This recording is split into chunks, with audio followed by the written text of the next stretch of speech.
আসসালামু আলাইকুম। আমি রকিবুল ইসলাম মক্কি মক্কি ব্লগ থেকে বলতেছি। আজকে 12ই জুলাই, শুক্রবার, 2024। আজকে হাঁটতে গেছিলাম সকাল 5:30টায়। এত বৃষ্টি শুরু হয়েছে। এই আষাঢ় মাসের প্রথম বৃষ্টি মনে হয়। এই বছর এত লম্বা বৃষ্টি হয় নাই। ভিজতে ভিজতে বাসায় চলে আসছি। থানায় কিছুক্ষণ অবরোধ ছিলাম, বাসায় আসছি। এখন জানলা দিয়ে বৃষ্টি উপভোগ করতেছি। কত সুন্দর বৃষ্টি! এই বৃষ্টি সহসা আসে না, আগে আসতো। এখন আর এত সুন্দর বৃষ্টি আর হয় না। মন চাইতেছে বৃষ্টিতে ভিজি। অনেকেই বাসার ছাদের উপর বৃষ্টিতে ভিজতেছে। আমারও মনে চায় বৃষ্টিতে ভিজি, কিন্তু ঠান্ডা লাগবে যায়, বৃষ্টিতে ভিজলাম না। এই বৃষ্টি আমি ভিডিও করে রাখি।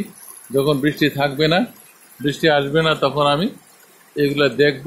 এবং আমি আশা করি আমার ভিউয়ার্সরা এই বৃষ্টিটা দেখবেন এবং উপভোগ করবেন। এই বৃষ্টি ধারণ ধারণ করাটা কারো যদি মনে একটু ভালো লাগে, তাহলে আমার সার্থকতা। সবাই ভালো থাকেন, সুস্থ থাকেন এবং আমার ভিডিও উপভোগ করেন।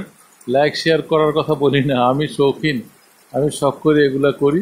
ইউটিউবে চ্যানেল আছে আমার, মক্কি ব্লগ। ওকে, আসসালামু আলাইকুম। সবাই ভালো থাকেন। আসসালামু আলাইকুম।